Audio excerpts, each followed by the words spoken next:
let's take a minute to appreciate a science fiction novel that is often overlooked and not discussed. That's probably one of the most surreal and psychedelic things I've ever read, vastly ahead of its time, and I think maybe the single greatest example of raw creativity on display. David Lindsay's 1920 novel, A Voyage to Arcturus. Now, I've had this book on my shelf for a very long time, and a viewer, Atop, said, "Hey, based on some of the other stuff that you've read, you might like this book."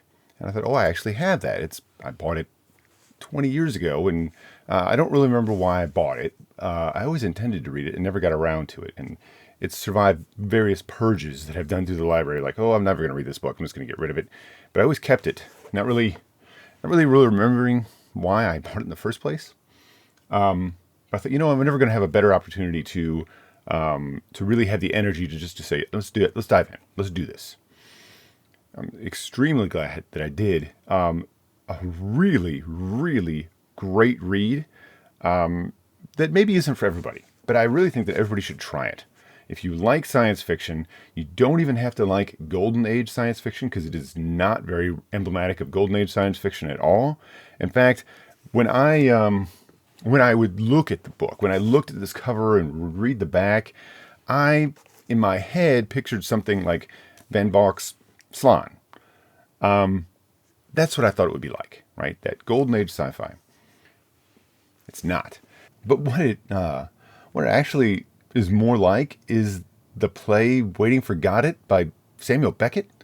It's a lot more like that. This book is really a series of musings on philosophy, specifically Gnosticism. And we can talk about that in a minute. But let's do a little bit of back history on David Lindsay himself. He was born in London in 1876. He was a member of the army during World War I, although he did not see foreign service. So he stayed in the UK. His brother died during the war, but he died of illness, not from combat. And David Lindsay had always intended to write, but had never gotten around to it. I think his brother wrote. And maybe his brother passing, and I would definitely think sort of the things that involved World War I itself finally gave him the energy to write this novel. So I think he in 1920, so I think he was like 44-ish or so when he wrote it, or when it was published, I should say. And that's really an important thing to know. It's really important to know that this novel comes just 2 years after the completion of World War I. And let's talk about that for just a second. And the reason I say that is that I think the Surrealist movement began in 1924 or so. And I'm not an expert by any means on surrealism and surrealistic art, other than just sort of understanding what the term is sort of referring to. So this actually predates surrealism, but it's totally a surrealistic novel. Like, I would think that if it had been published 3 or 4 years later, that it would have been identified as surrealism.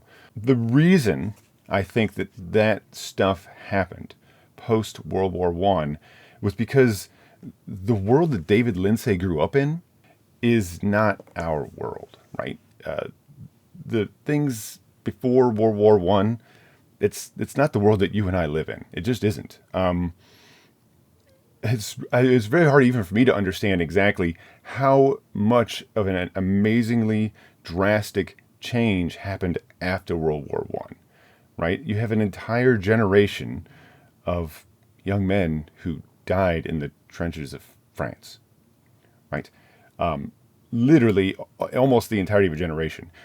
Those who did survive, a lot of time had shell shock, which is kind of a sort of a dismissive way to say PTSD. Obviously, they really couldn't say that they had something like that they were really afraid because they would have been branded as cowards.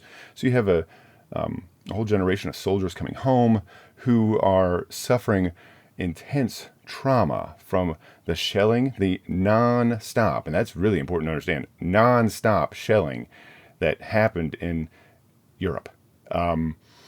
And really having no outlet, right? And just having this sort of like this feeling like the world that they grew up in was dead and destroyed, and they came home to a different world. All their ideals, all the things that they grew up believing were, they were disillusioned about, right? I mean, there are literal campaigns in England where they were sort of shaming young men into going off and fighting in France, even knowing that they're going to die. I mean, just knowing that you're just going to die. It's not like maybe you're going to die or not. Like, you're going to die. I mean, it's almost like a fact, right? And those men that came home injured mentally and physically didn't come home to the place that they left. Didn't come home to the place that existed before, because the culture had completely changed. And I think that's where sort of surrealism comes from, and where I think David Lindsay kind of is coming from. Even though he didn't see foreign service, it didn't mean that the world that he had grown up in was still around for him. It wasn't. It was over. There's a really excellent, if I break in here for just a second, there's a really, really amazing podcast, Hardcore History with Dan Carlin, right? He does I think a 4 or 5 part series on World War One. If you have even the most passing of interest in World War One, go and find that. I believe it's still for free. If not, if you have to pay money for it, pay that money. I'm just telling you to go pay it. You will. It is money. Every dime that you spend is well served by that podcast. It's audiobook level quality. It will make you understand how different that world was from the world that we live in, because it is not the same world. It just isn't, right? The ideals, the culture is just irrevocably destroyed, and something new came from it. So David Lindsay, sort of with that energy, writes this science fiction novel where this man goes to the star Arcturus and lands on the planet Torments. Okay?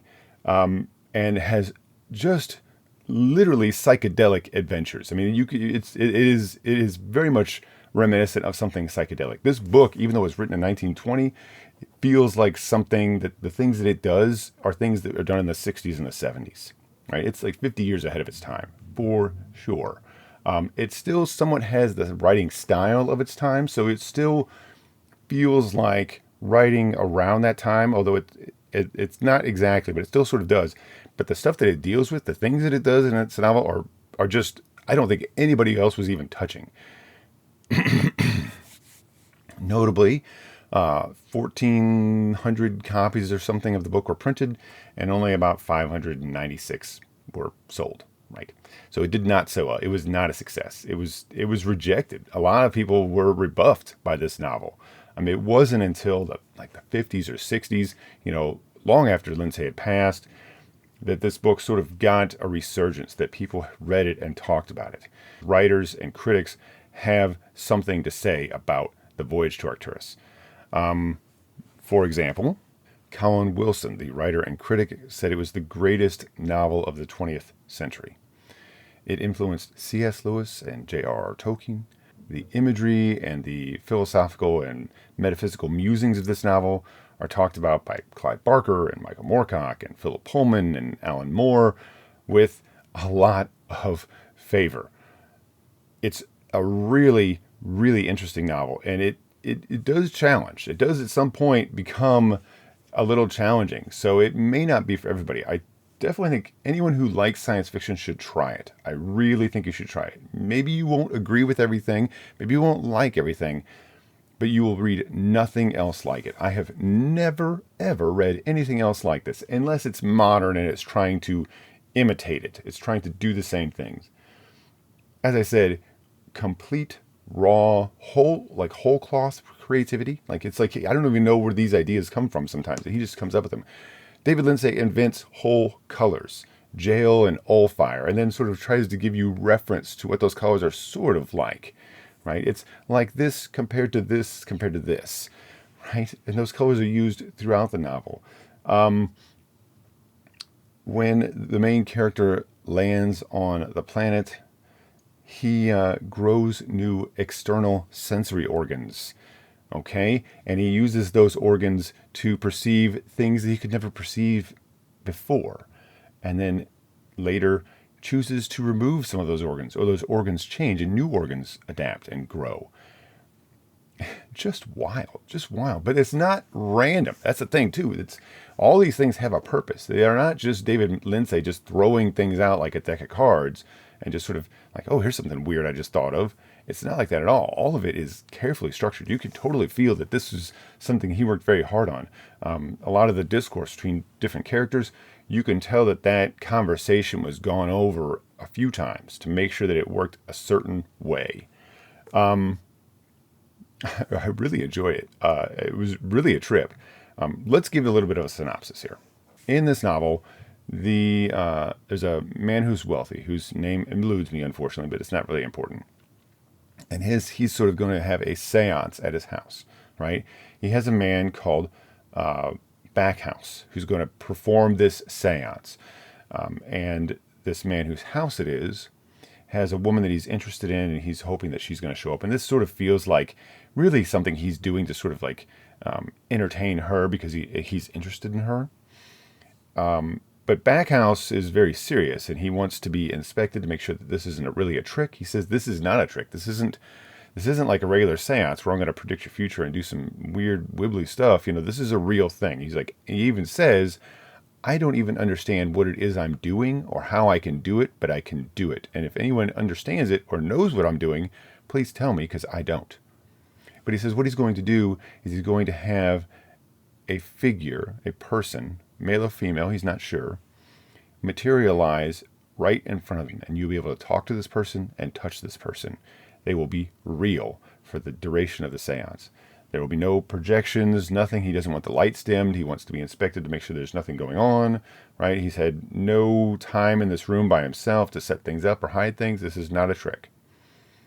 Now, the woman that this man whose house it is, the woman that he's interested in, she shows up. They talk a little bit, and she says, oh, by the way, I met these two guys. They're going to come. And the guy's sort of like, well, who are they? She's like, well, their names are Maskell and Nightspore. Isn't that interesting? But I'm not going to tell you anything else, so don't ask me anything else about them. Okay, fine. So as the seance is just about ready to begin, Nightspore and Maskell come in. Nightspore is, both of these men are very fit. Nightspore is clean shaven and has very intense eyes. Has a very intense gaze, but he's very quiet. I think almost maybe even brooding. And Maskell is like very muscular, very powerfully built, and an imposing figure, if you will. Big beard, very, very masculine. Okay. And has a lot of like passionate sort of vivacity about his person. These two people come in and they're going to join the seance. No introduction. We don't know anything about them. The seance begins, and a figure literally does appear before them that people can touch, and this person appears out of nowhere. As this is happening, a new person arrives that no one except Nightspore knows. His name is Crag. Crag comes in and is inspecting this new figure that's materialized. He says, oh, isn't this interesting? And he sort of like is berating Backhouse for what he's doing.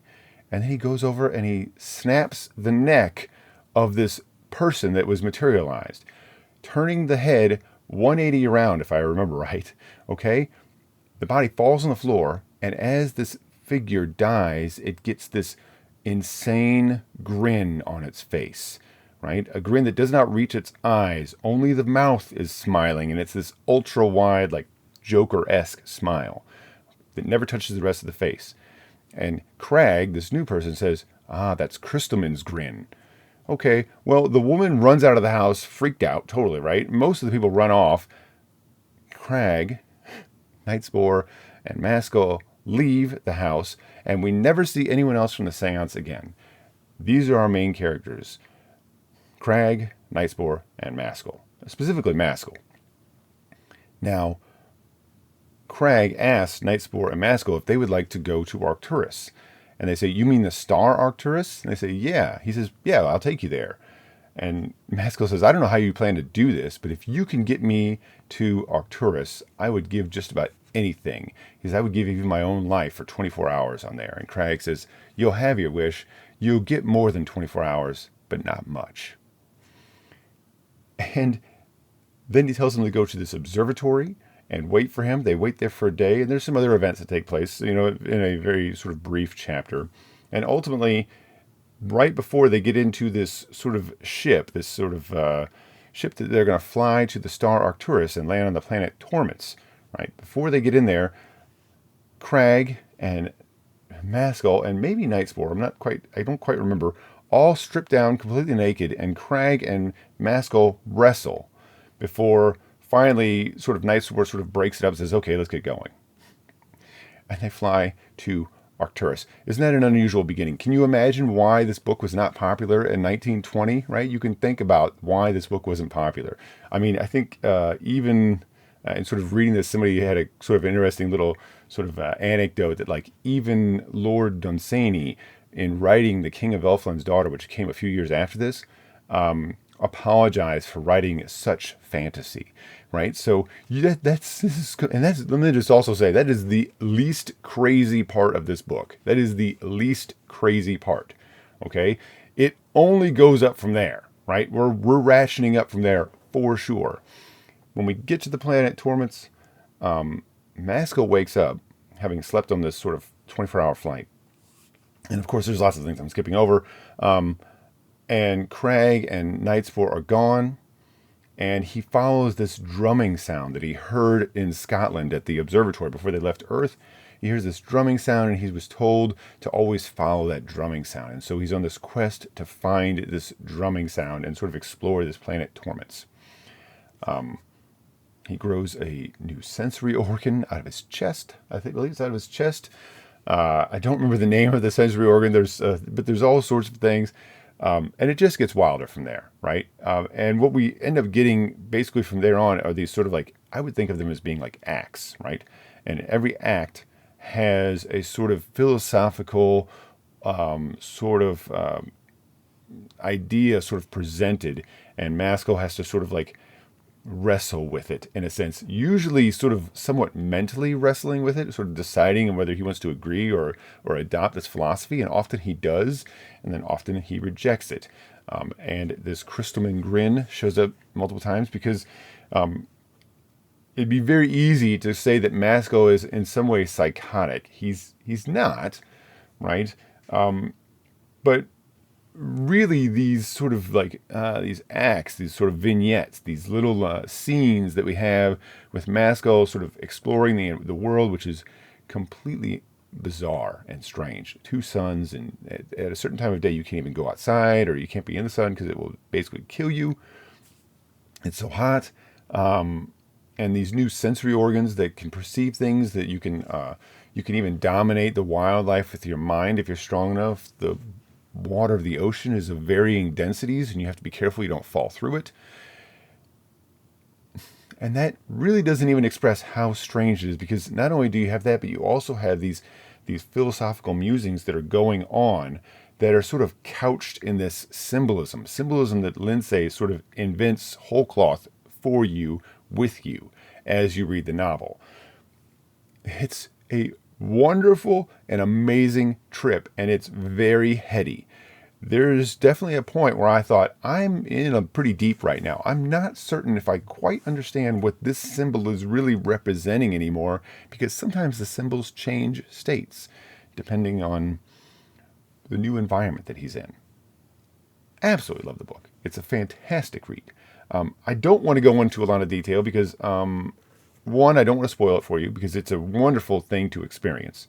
And also, since it's dealing with philosophical discussion, it would be really easy for me to sort of put my interpretations on it, which I really think would be somewhat against what the novel is doing, which is Gnostic ideas. And I'm not really an expert in Gnosticism, okay?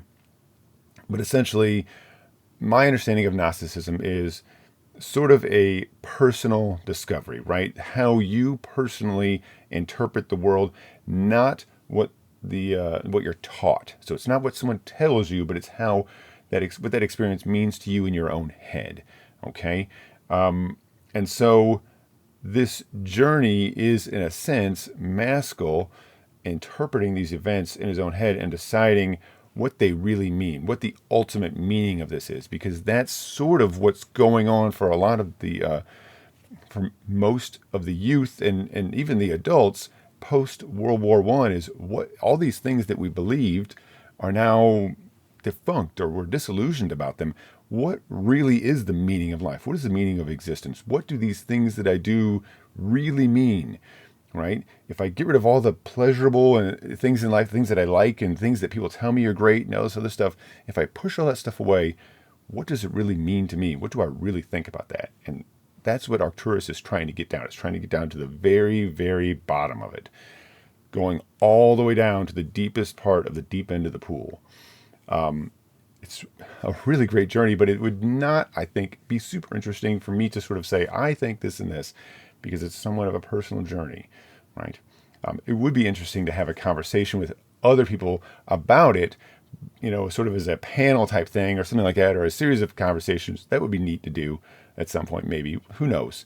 But I just don't think that me just sort of musing about it here and there I don't really want to do it, honestly. I would be somewhat embarrassed by it, I think, because I'm not really certain if I understand everything. I've read it twice and I enjoyed both times. This is the kind of book I think you could go back and read and reread. I remember I've known many people who have said in the past, adults when I was younger, who would say they would read like Lord of the Rings every year, right, and revisit it, and get to re-experience it, and that there's a kind of magic and a kind of wonderful quality to that. I think this is that kind of book that you could read every year or every other year, every so often. You could revisit it and get some deeper meaning out of it, and still enjoy the window dressing, as it were, the display, the show, the colors, the lights, the sound. And also think deeply about what David Lindsay is saying and what that means to you in your own life. Right? Pretty heady stuff. Kind of makes it a little bit intimidating to talk about, right? It does. I think it is a little bit intimidating to talk about because I feel like I'm going to screw it up. But it's not my intention to really, I'm not really interested in interpreting it for you because I think it's just so much more interesting to explore and think about on your own. I will say something, just a little tidbit, something I noticed when I was writing this is that there's a series of like these sort of acts as I'm sort of defining them, although the book doesn't call them that. The first act being something kind of like still on Earth, and then the second act being the first group of people that Maskell meets on Torments. Sort of seemed to me like a series of like not just a series at like that time happening for Maskell, like, oh, he's here on this day and here on this day, but more like stages of life. Like you could almost think of like that time on Earth as being like conception, right? And then like the ship leaving Earth and going to Arcturus as being like the birth, and then the sort of very loving and caring people that he seemed to come into relationships with at the very beginning of the second act is the first moments on Torments, and then subsequent like encounters with his sexual desires and what art means to him, and like things like this that happen with the novel that could mirror like someone else's own like growing older and sort of the things that the things that happen to you throughout your life, in puberty, becoming interested in a partner and in sex, and then also being interested in how you want to apply yourself to work and what work means to you and how you want to value work. Is work your life, or is work just a thing that you do to live, right? All these sorts of things are talked about in the novel. So I thought that was really interesting. Also, I did kind of feel, what I thought was kind of funny on the reread, is that first chapter where we're in that seance, before we even see the main characters, there's a lot of discussion, and I kind of felt like those discussions were really less the characters talking to each other, but really like David Lindsay posing questions for us and then answering them.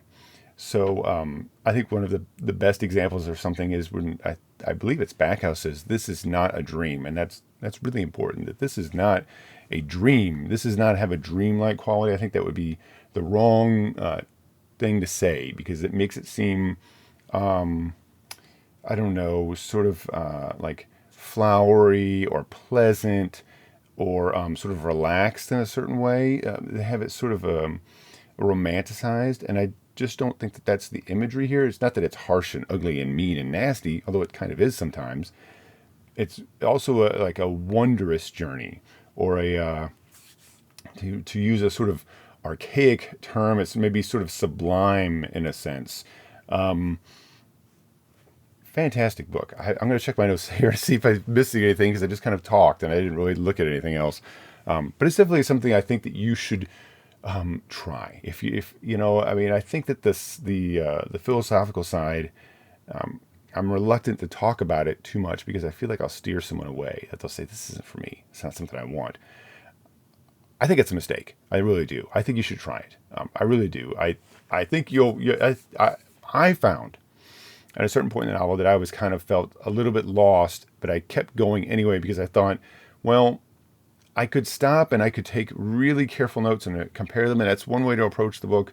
But I decided to go ahead and finish the novel and then revisit it, which is what I did, and I really enjoyed it. I think that might help you to know the conclusion, might help you to go back and revisit it.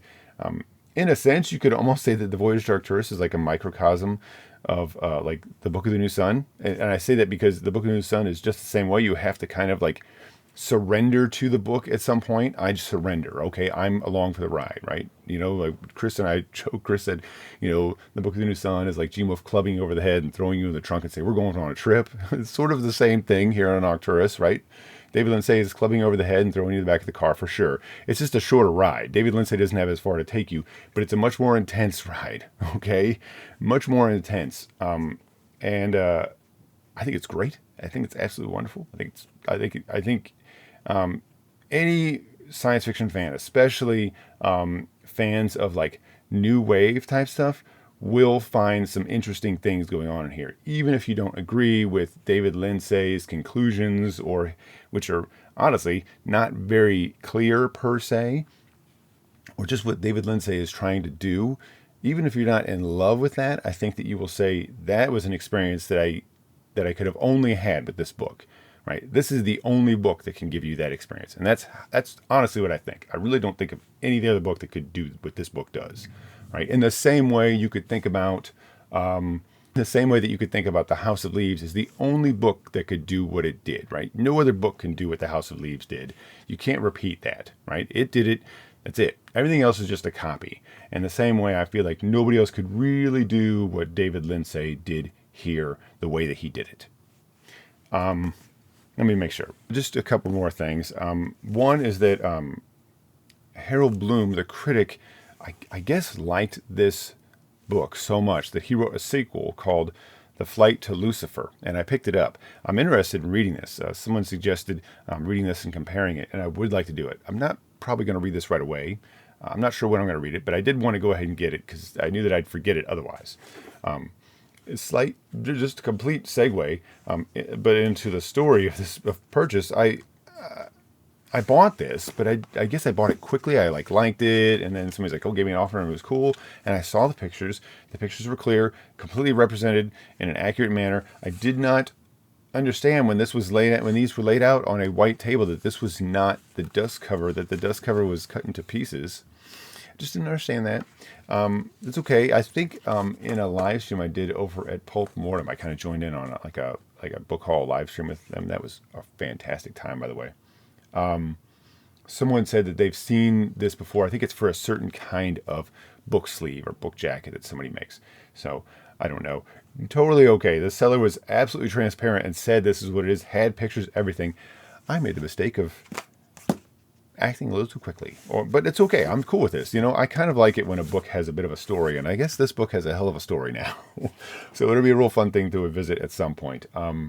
So that'll be fun. I don't know when that's going to happen, but whatever. And maybe we'll have conversations with other people who have read this at some point. That'd be kind of neat. I don't know when or if that's even going to happen. No one has jumped on board this. Nobody's like, "Oh, I want to do that," but it could happen or it could not. But either way, I think this is great.